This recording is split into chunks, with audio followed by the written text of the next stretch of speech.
Rangga. Kakang. Kakang. Rangga Pala. Kakang Wibisana. Rangga Pala. Kakang. Kakang. Saya kira Kakang meninggal di telan ombak laut selatan. Kakang pun mengira kau sudah dilumat oleh musuh Eyang Guru, Rangga. Bagaimana dengan nasib Yunda Pitaloka? Kenapa? Yunda tewas? Yunda Pitaloka dibawa lari oleh temannya Aki. Aki siapa? Durgalapati, Kakang. Durgalapati? Rangga Pala!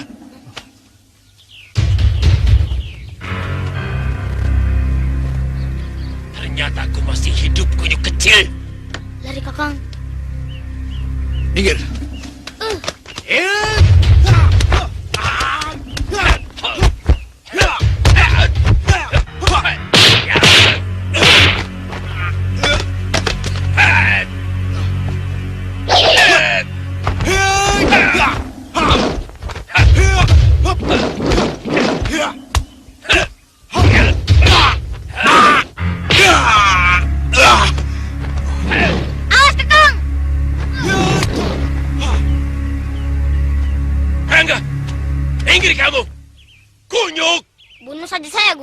Daripada guru membunuh kakak saya.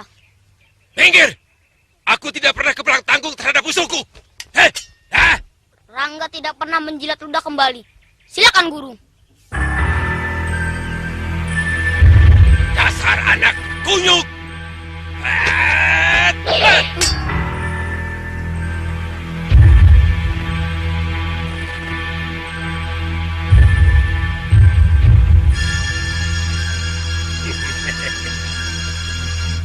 Aku kagum akan keberanianmu. Suruh kakakmu pergi. Jangan sampai aku melihatnya kembali. Terima kasih, Aki.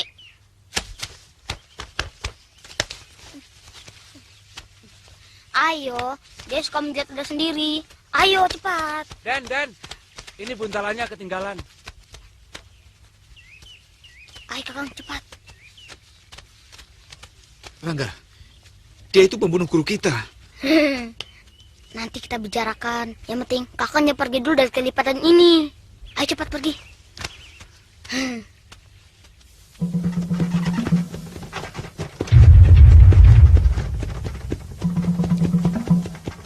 Marah ya, Ki? Kan Aki pernah bilang. Iya kan? Aki marah.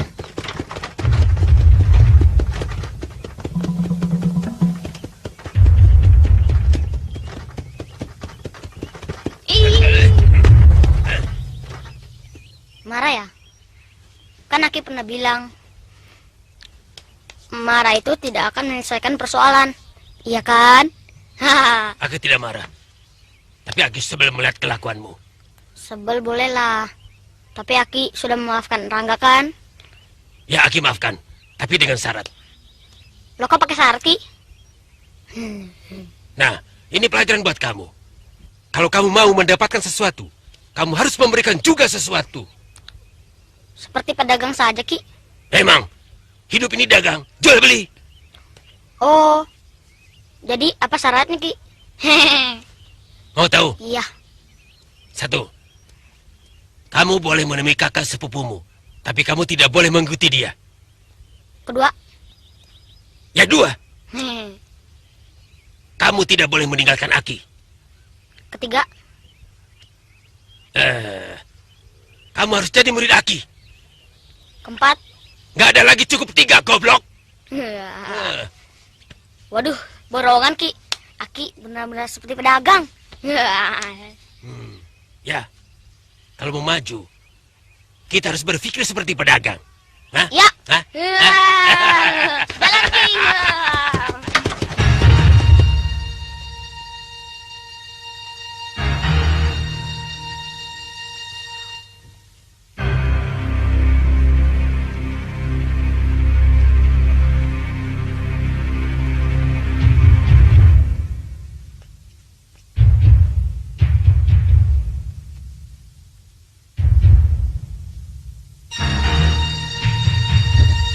Bagaimana Dimas? Kanjeng.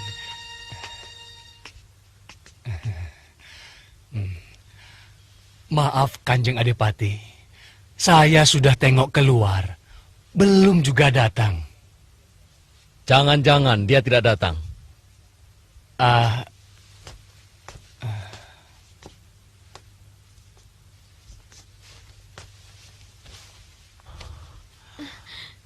Keringatnya keluar terus, Ayah.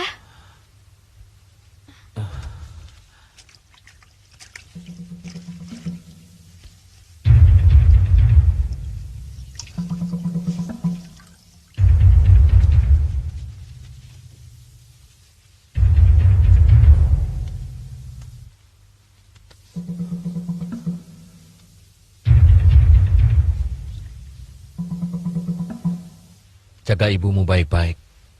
Jangan kemana-mana. Baik, Ayah.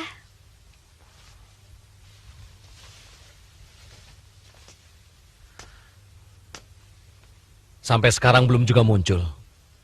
Seharusnya disusul, Dimas. Jangan-jangan dia takut tidak mampu mengobati. Tidak mungkin Kanjeng Adipati. Saya sudah membuktikannya. Obat yang dia berikan kepada saya benar-benar mujarab, ampuh.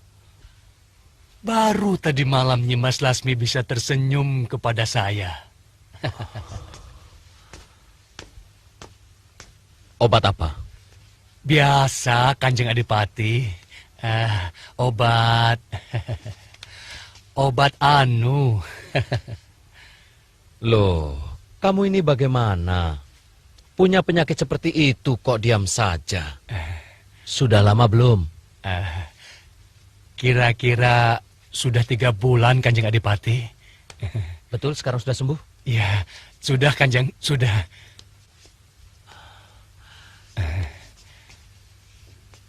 Kalau betul-betul obat itu mujarab, tolong mintakan lagi ya. Ya, buat jaga-jaga. Siapa tahu suatu saat. Tapi jangan bilang kalau aku yang minta ya. Oh, ya tidak Kanjeng.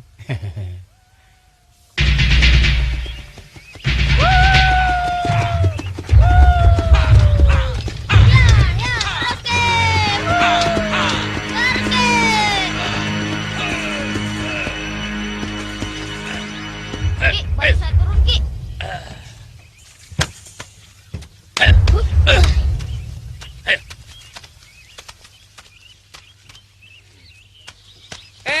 Mau kemana?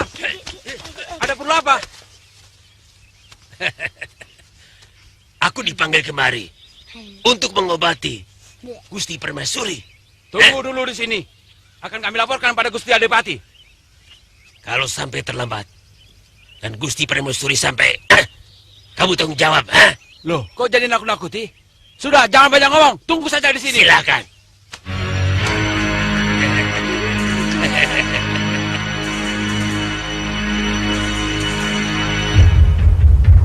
Ada apa, Satiman? Raden. Anu, Den. Ada tamu yang mengaku tabib. Katanya mau mengobati Gusti Permaisuri. Hah? Di mana dia?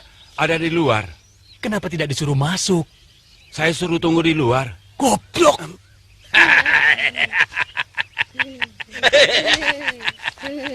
Coba kamu lihat tuh. Goblok penjaga itu ya. Iya. Sudah Aki bilang bahwa Aki ini sudah lama ditunggu. Dia pasti tidak percaya. Ayo, Ki.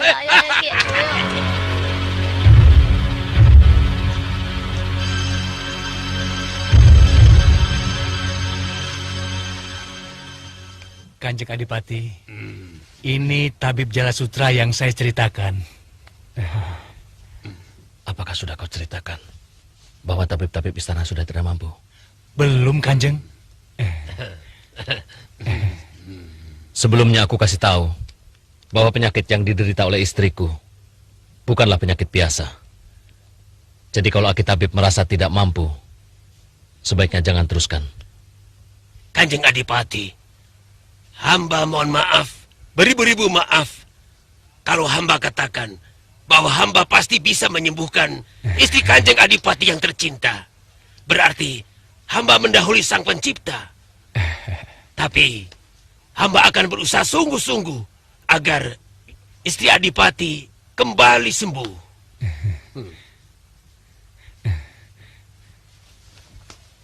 Silahkan, Ki.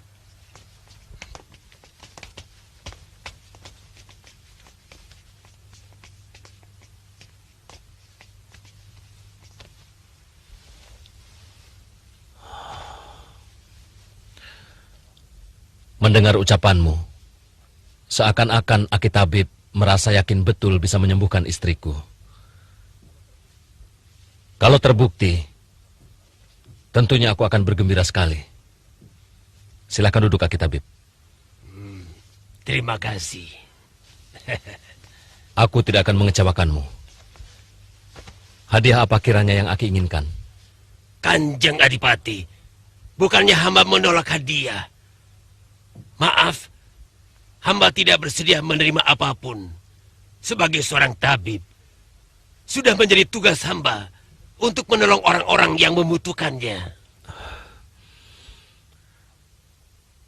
Aku terkesan dengan sikapmu, Aki Tabib. Mudah-mudahan istriku bisa disembuhkan. Terima kasih Kanjeng Adipati. Ranggapala, peti obat Aki bawa sini. Dan kamu boleh main-main di luar. Tapi jangan jauh-jauh, awas. Baik, Aki, saya tidak akan kemana-mana.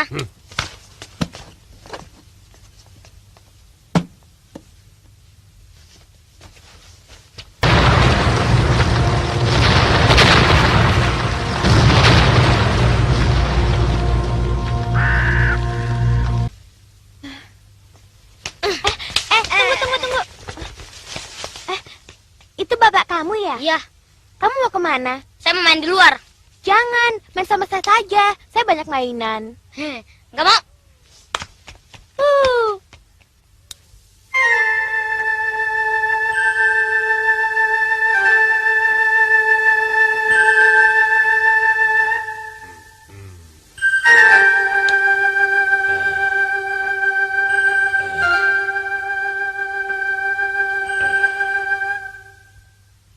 Kanjeng Adipati, apakah istri Kanjeng Adipati pernah mengunjungi pantai utara?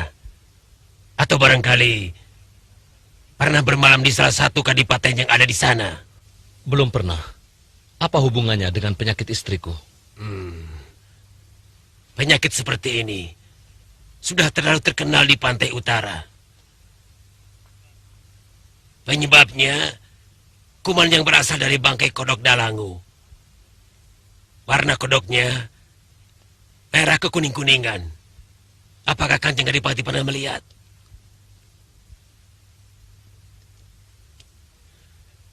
Kalau tidak segera diobati, hari demi hari, tekanan darah istri Kanjeng Adipati akan semakin tinggi. Karena pembuluh darahnya tersumbat oleh kuman itu.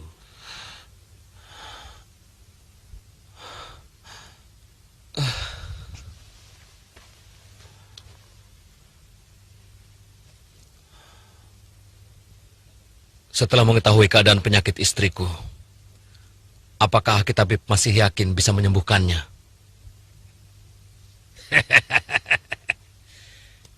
Kalau hamba sudah bisa menguraikan penyebabnya, berarti hamba sudah mempunyai obat penawarnya.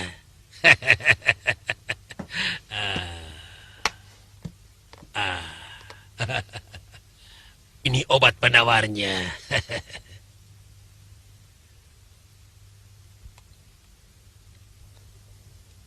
Membuka mulutnya pun dia tidak mampu. Apalagi menelan obatmu. Kanjeng Adipati, percayalah, nanti malam hamba akan mengobatinya. Ini bukan yang pertama kali hamba mengobati penyakit seperti ini. Aki tabib, jangan kecewakan harapanku.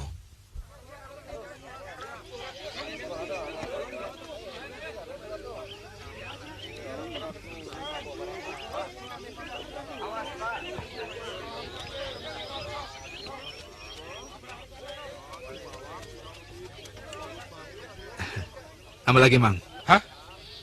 Tidak salah, Den. Seumur-umur Mamang jualan cendol, baru kali ini ada orang minum sampai 12 sangkir. Barangkali dia masih saudaranya kuda.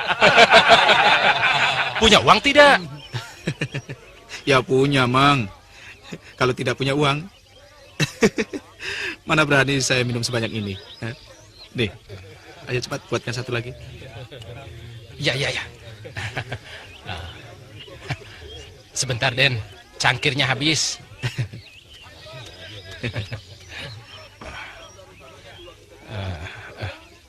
Maaf, Den. Kalau Mamang boleh tahu, tapi ini bukan soal uang.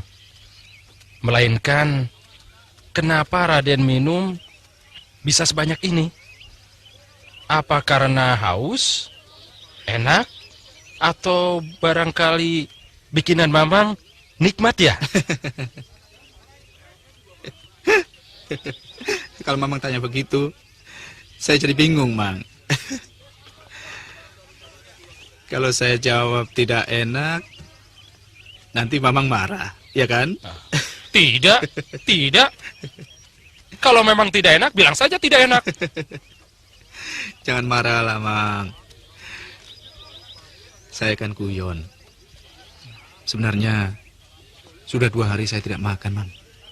Oh, jadi Aden ini kelaparan. Pantas.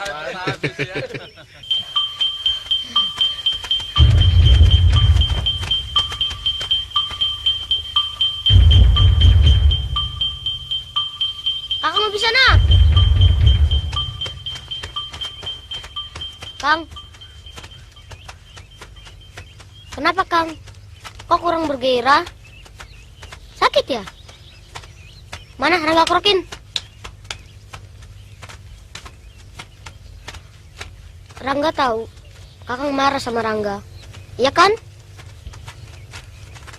Rangga hanya menuruti apa yang telah dinasihatkan oleh kedua orang tua kita, bahwa kita harus berbakti pada orang yang telah menyelamatkan kita dan menolong kita.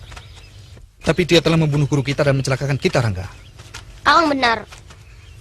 Tapi Rangga merasa berhutang budi pada Aki.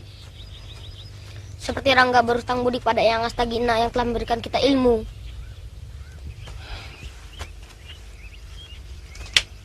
Apakah dia tak pernah berpikir bahwa ilmu dari orang jahat pasti juga jahat?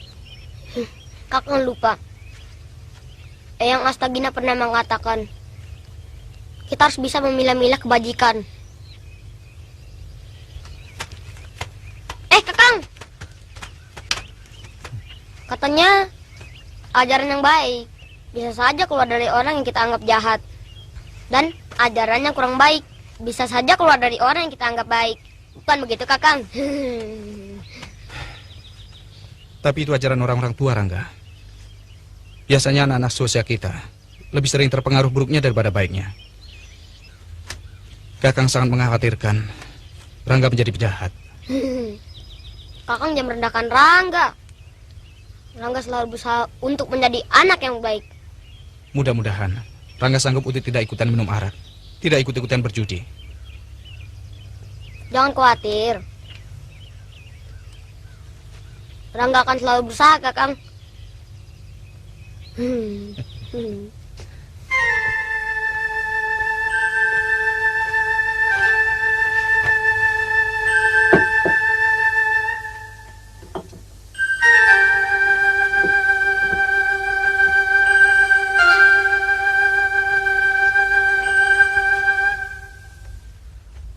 Sulit hamba menerima anugerah dari Adipati untuk sebuah jabatan yang menyilaukan mata hamba.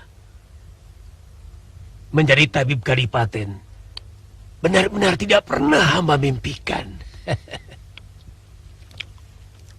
Itu sudah merupakan janjiku kepada siapa saja yang mampu menyembuhkan penyakit istriku. Aki Tabib, seandainya Kakang Adipati tidak berjanji pun, masih ada saya yang merasa berhutang budi. Saya yakin Aki pasti tidak mau menerima pemberian yang berupa harta benda. Saya berharap Aki mau menerima jabatan itu sebagai balas budi saya. Kalau boleh hamba mengungkapkan perasaan hamba, sebenarnya hamba sangat berat menerima anugerah yang agung itu. Tapi kalau hamba menolaknya, hamba kurang enak. Seolah-olah hamba tidak menghargai Kanjeng Adipati. Ungkapan perasaanmu terdengar sangat jujur. Aku senang dengan kepolosan sikapmu. Memang sebaiknya Aki menerima jabatan ini, karena masih banyak orang yang memerlukan kepandaian Aki. Hamba Kanjeng Adipati. Enak, Ki. Kita tidak usah pindah-pindah tempat lagi. Hus! Maafkan murid hamba Kanjeng Adipati.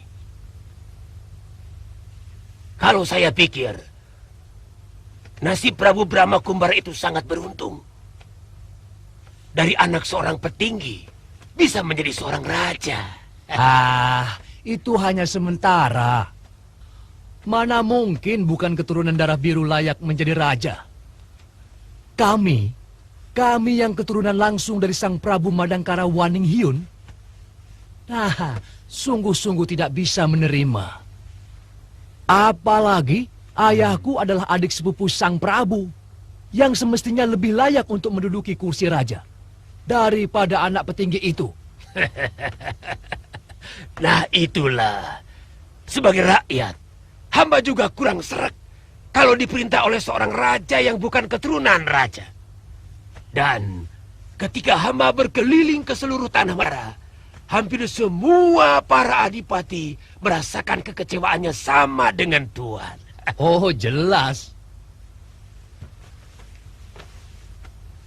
Tapi saat ini, kami tidak akan mampu untuk melawan kekuatan Madangkara. Karena yang saya dengar, Prabu Brahma adalah orang yang sakti mandraguna. Belum lagi Patih Aragani, yang juga satu perguruan dengan Sang Prabu. Sudah, kamu main sana. Permisi, Ki. Kalau semua adipati bersatu, apa masih juga tidak mampu? Memang, saat ini kami belum pernah berpikir sampai ke sana. Saya kira itu jauh lebih baik daripada kita menjadi bawahan orang yang tidak pantas untuk kita hormati. Gagasanmu bagus, Aki Tabib.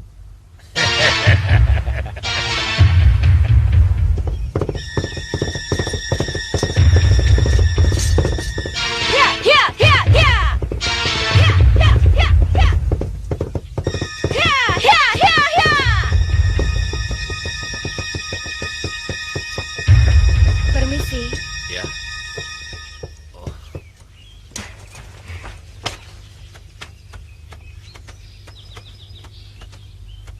Saya mau tanya, apa Madangkara masih jauh dari sini?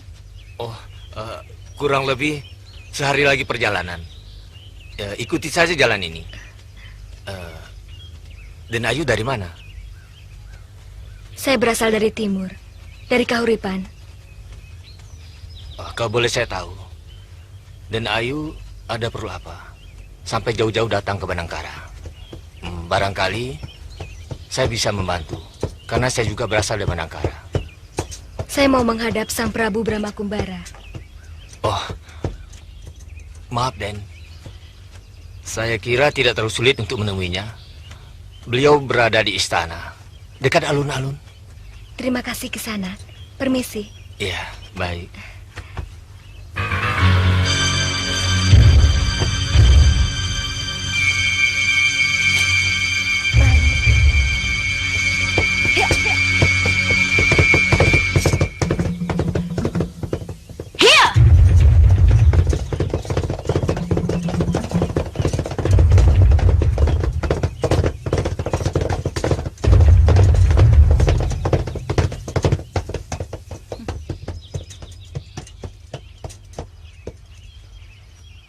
Mau apa kau menemui Brahma Kumbara? Jawab pertanyaanku. Beliau kakak seperguruan saya. Hanya itu? Apa maksudmu? Kamu pasti tidak ada bedanya dengan gadis-gadis lain yang tergila-gila pada raja muda itu. Kamu pasti akan kecewa, anak manis. Aku tidak kenal siapa kamu. Aku tidak perlu menanggapi ucapanmu. Maaf. Permisi.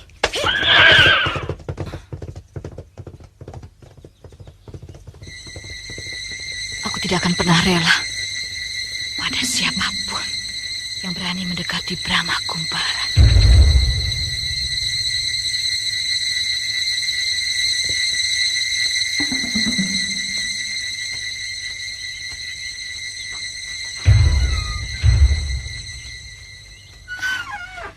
Kanda Prabu, ada tamu dari Kahuripan.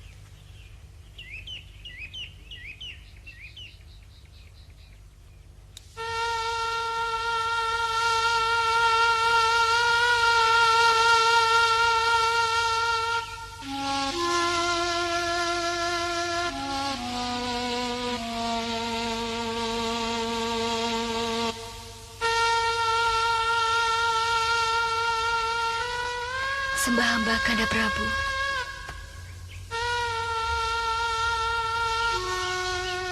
Mantili, inilah Dinda Pitaloka yang selalu Kanda ceritakan.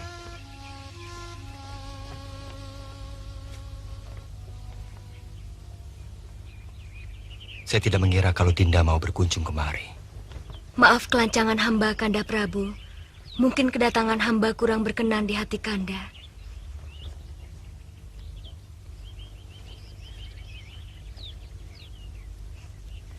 Mari Dinda. Kenapa Dinda berpikir seperti itu? Saya sama sekali tidak merasa terganggu.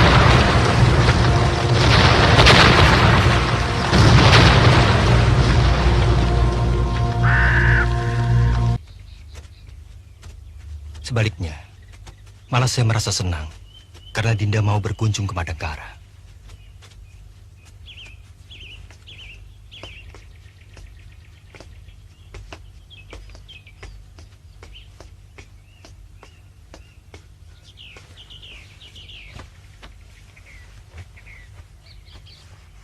Kanda Prabu, sebaiknya saya mempersiapkan tempat untuk Kanda Pitaloka bermalam. Jangan, Mantili. Biar saya bermalam di penginapan. Nah, itu namanya tidak adil dan kurang bijaksana. Setelah sekian lama tidak bertemu, masa tidak mau bermalam? Saya kira Kanda Prabu pun tidak akan berkenan kalau Kanda Pitaloka tidak bermalam di sini. Betul, Dinda. Untuk seorang wanita, kurang baik bermalam di penginapan sendirian. Tinggallah di sini selama Dinda suka.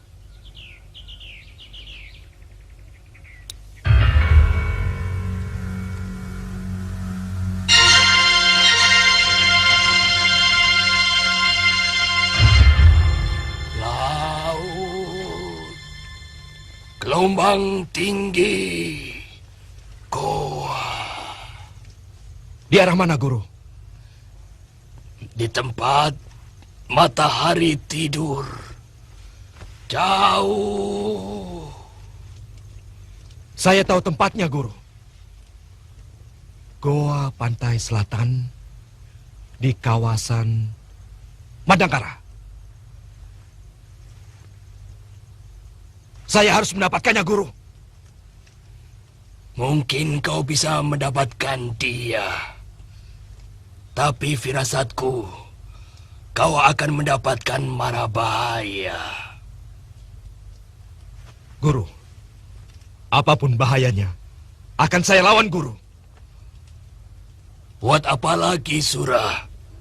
Sudah berapa puluh wanita yang kau taklukkan? Semuanya menyembah-nyembah padamu, minta dibelai. Buat apa lagi kau mengejar anak Sirananda itu? Pitaloka telah melecehkan saya. Dan dia harus menerima hukuman. Sekaligus, saya ingin mengadu domba dia dengan lelaki yang dia cintai. Lantas, apa yang kau perlukan dariku? Mantra, Guru, mantra.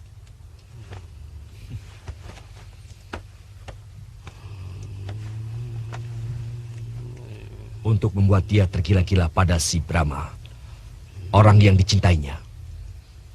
Kenapa harus begitu? Sekali mendayung, 2 pulau terlampaui.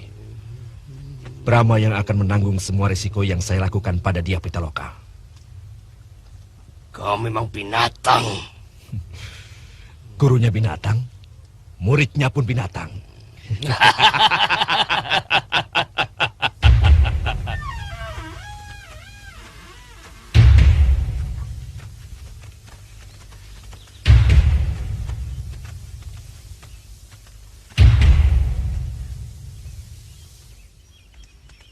Kalau ada persoalan yang sangat pelik,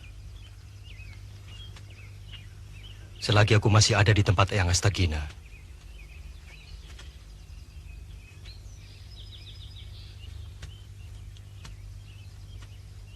salah seorang dari kalian boleh menyusul.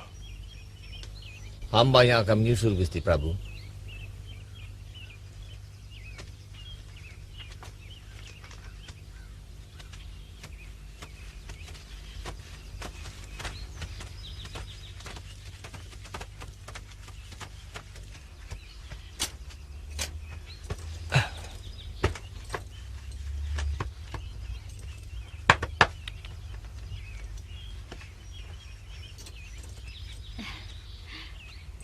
Kakang Brahma, saya titip salam untuk Eyang Astagina.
Alangkah bahagianya burung ini, Kanda Prabu.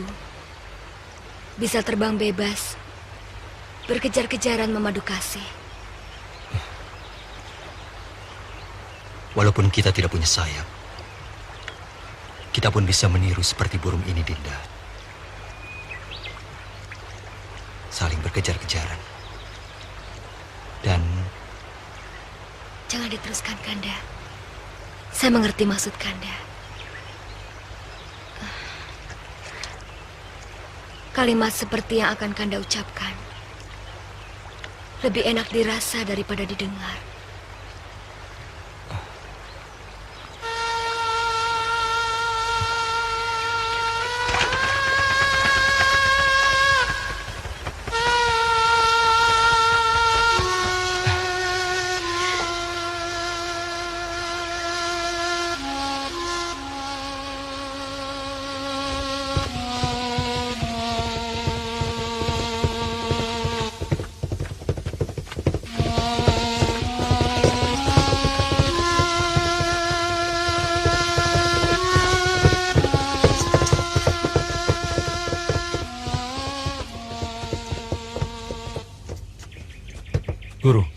Apakah saya tidak keduluan si Brahma? Brahma itu bukan bajingan seperti kamu, Haji Surah. Dia tidak akan menyentuh kehormatan wanita kalau belum menjadi istrinya. Itu dia yang saya takuti. Jangan sampai si Brahma mengawini Pitaloka lebih dulu. Ayo, Guru. Ayo. Ya.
Semoga rohmu tenang di alam dewa, adikku.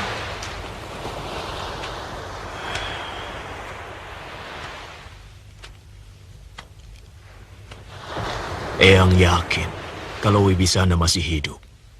Tapi entah di mana. Sebab tidak ada pertanda apapun yang mengatakan bahwa muridku ada yang berlayar.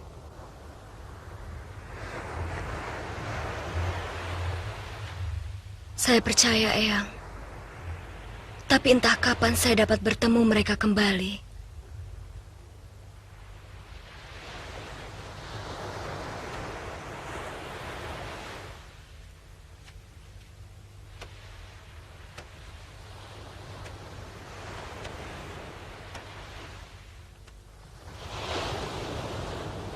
Pitaloka.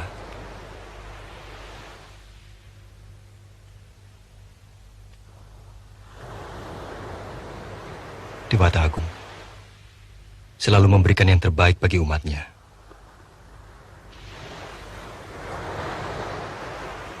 Mudah-mudahan secepatnya kita bisa bertemu dengan kedua adik-adikmu. Saya sangat berharap, Kanda.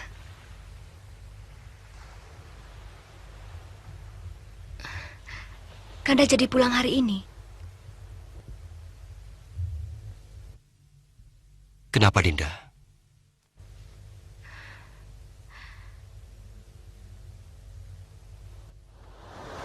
Kenapa, Dinda?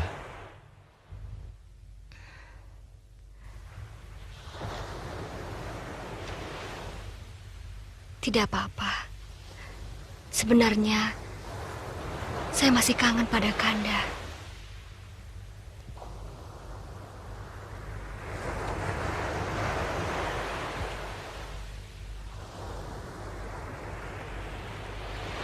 Perasaan kita sama, dia.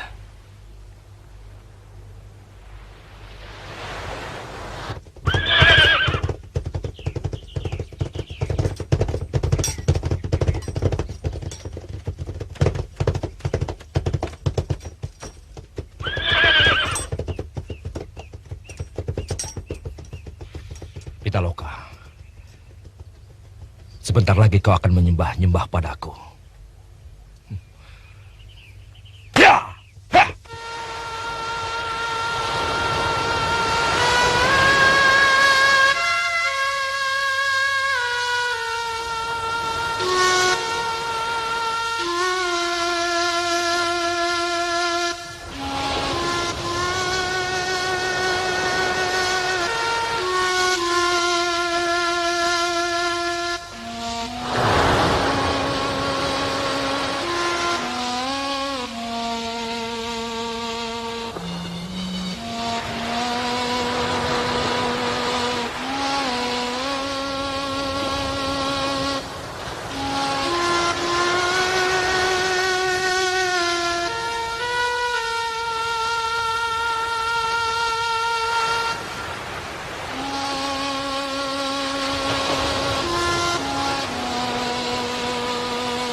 Mungkin taman ini tidak seindah yang ada di Istana Kanda. Tapi sungguh, taman ini yang paling asri di Kahuripan.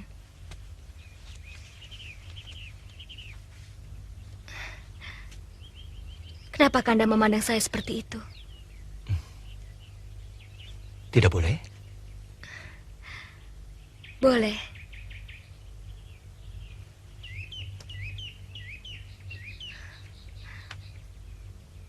Tangan saya kasar. Tidak seperti tangan Mantili. Halus. Sebagaimana layaknya seorang putri keraton.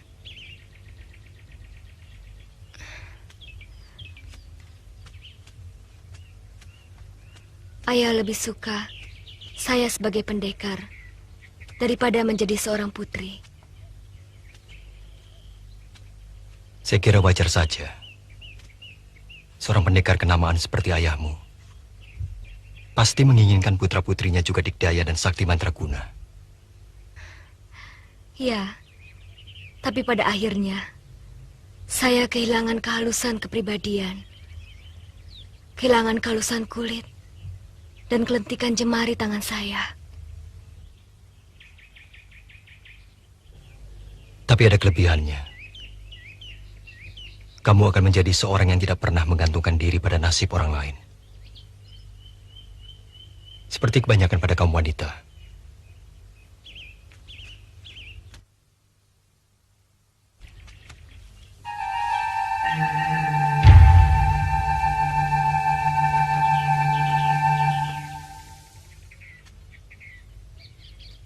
Bohong kalau ada wanita yang tidak membutuhkan pengayoman dari lelaki.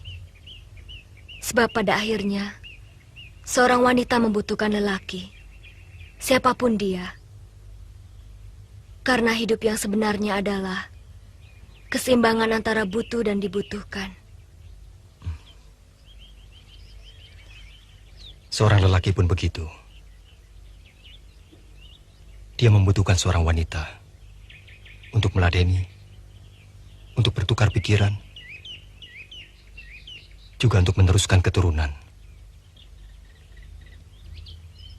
Tapi dia pun sadar bahwa dirinya juga dibutuhkan oleh istrinya untuk memberikan ketentraman dan perlindungan.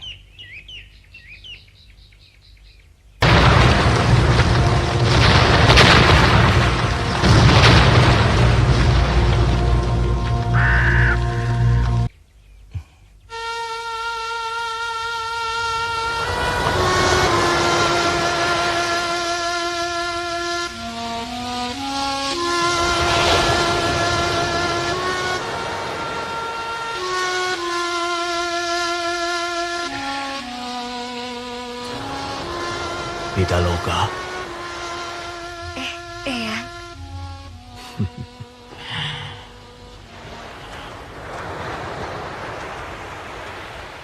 Pitaloka.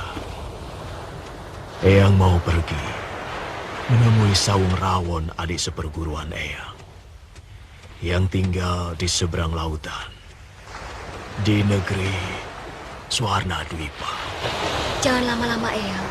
Kalau tidak ada Eyang, Pitaloka kesepian. Eyang pergi tidak lama. Hanya untuk menyempurnakan tahap terakhir dari kitab Patwaning Gumelar. Pitaloka, hati-hati, jaga dirimu. Baik, Eyang.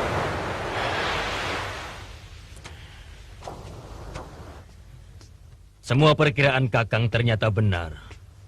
Sebagian besar adipati bawahan Madangkara kurang senang dengan bertahtanya Brahma di Madangkara. Dan alasannya adalah Trah. Aku bisa membaca suasana, Bangkong. Aku tahu dan yakin bahwa adipati-adipati itu tidak akan mampu memimpin rakyatnya dengan damai. Mereka akan terus baku hantam untuk kepentingan pribadi masing-masing. Kalau nanti sudah terjadi suasana seperti itu, itulah saatnya kita menyerang Madangkara.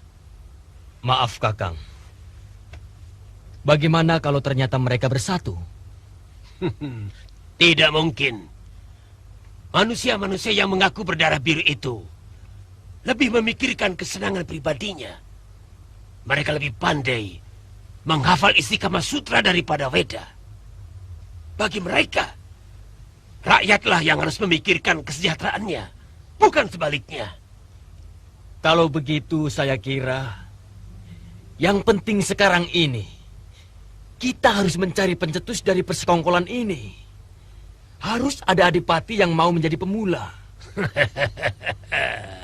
Itu urusanku. Tugasmu menghubungi para adipati yang sepaham dengan kita. Selanjutnya, aku yang main.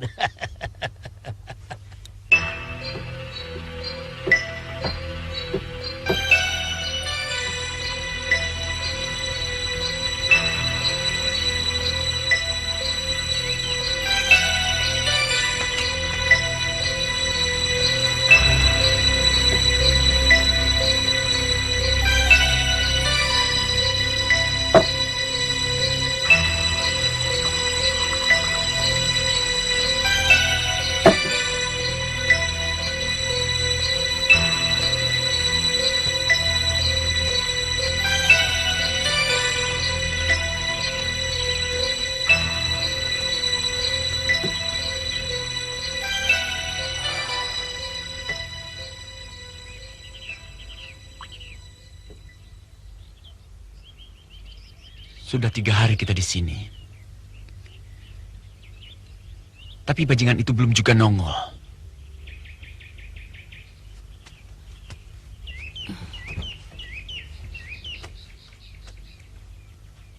Jangan-jangan orang yang Kakang siksa itu sudah lebih dahulu melaporkan pada Durgalapati. Karena kita mencari dia, jadi sengaja dia menghilang dari rumah ini.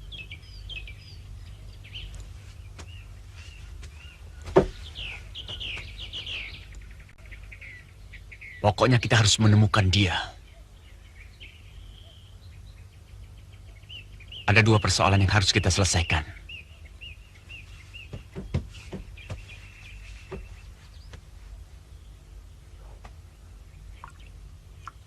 Pertama, nasib si Ranggapala. Kedua, merebut kembali keris pusaka Batu Bulan dan menyerahkannya kepada Eyang Reksadewa.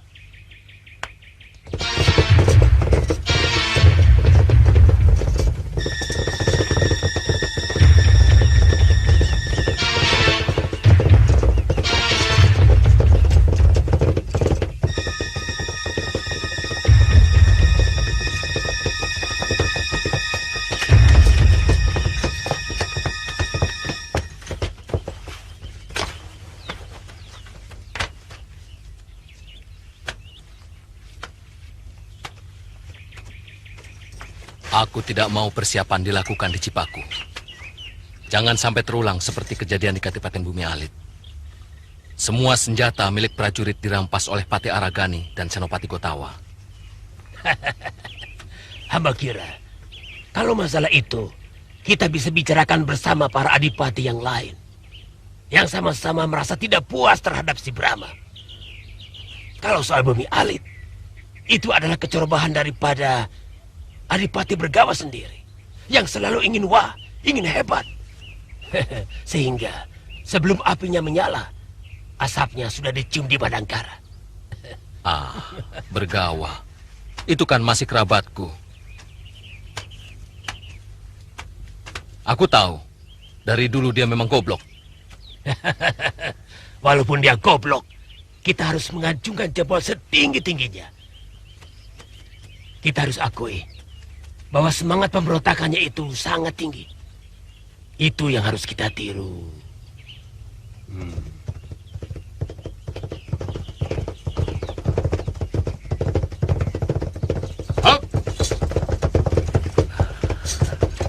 Saya tidak mengira Kanda Adipati datang secepat ini. Kanda, manusia itu yang dipegang adalah ucapannya, mulutnya.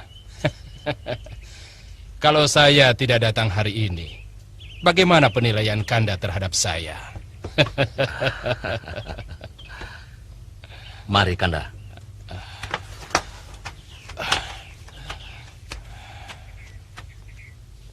Silakan Mas. Silakan Tuan. Ini sayur asamnya. Tambah lalap, ikan asin. Saya pesan ya. Minta sayur ya sama nasinya ya, Cik ya. Bukannya aku tidak percaya pada kamu, Surah. Aku tidak ingin kau mendapat kesulitan di tanah Parayangan ini.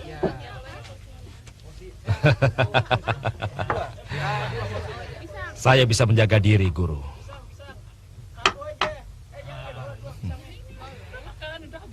Siapa yang harus saya takuti? Brahma Kumbara? Pelayannya ini, waduh, jadi mengundang selera saya. Saya tidak takut padanya. Karena ternyata gurunya sendiri dapat dikalahkan oleh Durgalapati. Mendengar nama Durgalapati, tiba-tiba saja hatiku menjadi membara. Aku punya perhitungan dengan dia. Dia yang membuat kakiku hampir lumpuh di ajar Empu Raksadewa ketika kami sedang mencuri keris batu bulan. Mau makan apa, Juragan? Tidak. Aku cuma mau tuak. Oh iya, baik, Tuan. Cepat bawa kemari. Iya, Tuan. Tolong bawa tuak itu ke sini.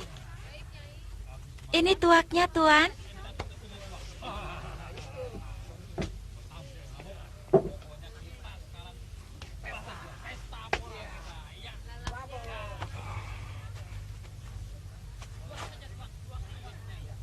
Kalau pagi-pagi kita berangkat, mungkin esok hari kita akan sampai di Gua Pantai Selatan.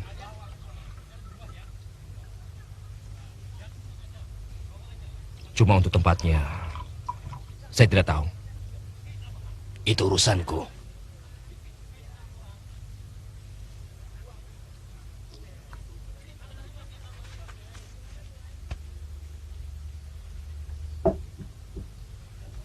Guru yakin dia Pitaloka masih ada di sana. Pasu pengilonku tidak akan pernah meleset.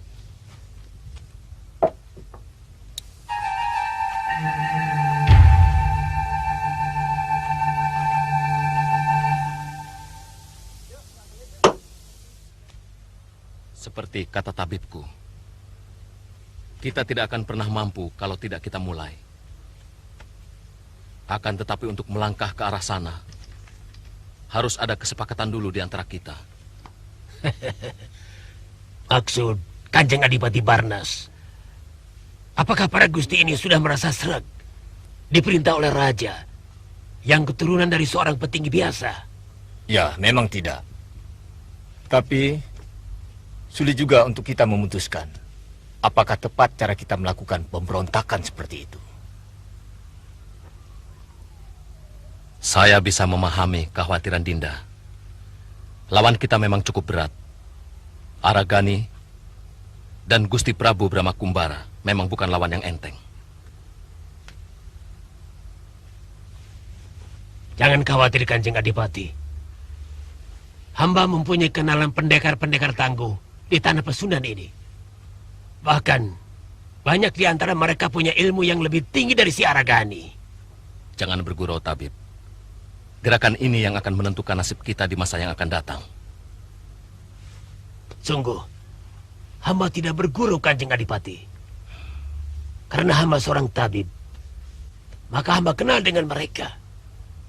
Banyak di antara mereka yang berhutang budi pada hamba. Karena hamba sudah menyelamatkan jiwa mereka. Maka hamba rasa, kalau hamba minta tolong, sulit untuk mereka menolaknya. Nanti dulu. Maaf, saya belum begitu kenal dengan Kisanak. Apa untungnya Kisanak membantu kami?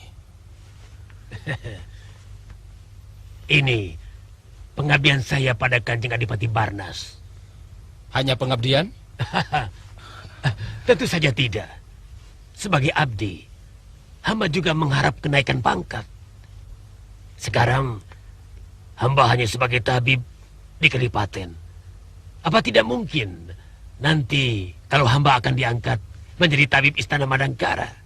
Bukankah begitu, Kanjeng Adipati? Kanda Adipati, saya bukannya meragukan kemampuan Kanda berdua. Saya pun perih melihat raja dari Madangkara, bukan dari terah kita. Tapi marilah kita lihat keadaan yang sebenarnya. Tentu yang kita lihat adalah kesalahan apa yang diperbuat oleh pemerintahan Brahma Kumbara. Pilih kasihkah dia? Adilkah dia? Bodohkah dia dalam memutar roda pemerintahan? Kalau mau jujur, tentu jawabnya tidak. Sebagai raja, Brahma hampir sempurna. Dia sangat adil membela rakyat kecil dan perlakuannya terhadap kita. Keturunan Prabu Madangkara Waningyun sama sekali tidak ada rasa benci. Bahkan tidak ada secuil pun rencana sang Prabu untuk mengganti para adipati dengan orang-orangnya. Jadi saya ingin bertanya, apa alasan kita sehingga ingin memberontak? Kakang Adipati Karangtirta, mengembalikan kejayaan Trah itu bukan semata iri, tapi kewajiban suci. Jadi pemberontakan kita adalah pemberontakan suci, perang suci. Dan semua arwah leluhur kita pasti akan membela kita. Jangan semuci suci, itu tidak baik. Kenapa tidak Kanda lakukan sendiri sewaktu orang-orang Kuntala menguasai negeri ini? Karena penguasa Kuntala berdarah biru. Aku lebih rela. Omongan apa itu, Barnas? Itu ucapan yang tidak bermoral. Jujurkah kamu kepada hatimu? Bahkan sewaktu semua rakyat Madangkara memberontak pada penguasa Kuntala, kita tidak mau membantu. Sebab kita takut. Jika sampai kalah, maka sebagai pemberontak, kedudukan kita akan dicabut oleh Pangeran Damar Kencana. Begitu kan? Jadi sebenarnya, Kakang Adipati ini maunya apa? Mau meluruskan pikiran kita yang sedang kacau oleh hawa nafsu yang tidak pada tempatnya. Kita berlawanan kalau begitu. Ya. Dan untuk kamu, Tirtamaya, Sawari Gading, dan Adipati Telagawarna, pikirkan ucapanku.